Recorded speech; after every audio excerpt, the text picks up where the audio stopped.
শীতের অন্যতম ফুল হলো এই ইনকা গাঁদা। 1 মাস আগে এই ইনকা গাঁদার চারাগুলিকে প্রতিস্থাপন করেছিলাম। প্রথম কুড়ি এসেছিল, পিঞ্চিং করে দিয়েছিলাম। এই পিঞ্চিং করা গাঁদা গাছটিতে অনেক ফুল ফুটবে, কিন্তু ফুলের সাইজ ছোট হবে। আর এই ইনকা গাঁদা গাছটিতে প্রথম কুড়ি আমি রেখে দিয়েছি, পিঞ্চিং করিনি। তাতে কি হবে, এই ইনকা গাঁদা গাছটির ফুল কিন্তু সাইজে অনেকটাই বড় হবে, কিন্তু অল্প পরিমাণে ফুল ফুটবে। এখন বিশেষ কিছু খাবার দেব। প্রথমেই খাবার দেওয়ার আগে মাটি থাকতে হবে শুকনো। মাটি খুঁড়ে আলগা করে নেব।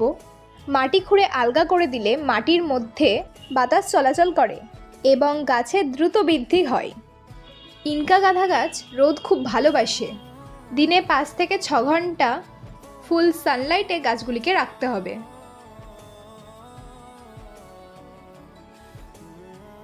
সরিষার খোল গুঁড়ো করে নিয়েছি। তোমরা চাইলে সরিষার খোল পচিয়ে জলে মিশিয়েও দিতে পারো। সরিষার খোল গুঁড়ো গাঁদা গাছের চারধারে কিনারা বরাবর 1 মুঠো করে দিয়ে দিলাম।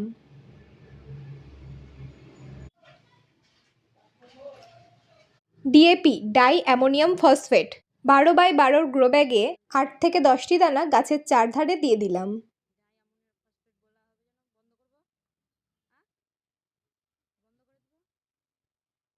শুকনো পুরনো ঝুরঝুরে গোবর সার নিয়েছি, গাছের চারধারে 2 মুঠো করে দিয়ে দিচ্ছি।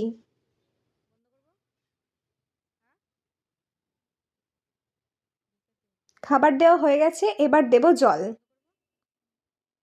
লিকুইড হিউমিক অ্যাসিড নিয়েছি, তোমরা চাইলে দানাদারও নিতে পারো। 1 মগ জলে 5 থেকে 6 ফোঁটা হিউমিক অ্যাসিড মিশিয়ে গাছে দিয়ে দেব। এই হিউমিক অ্যাসিড গাছকে দ্রুত ঝাঁকড়া করবে ও বেশি পরিমাণে ফুল আনতে সাহায্য করবে। আজ তাহলে এইটুকুই, দেখা হচ্ছে আবারও পরবর্তী ভিডিওতে।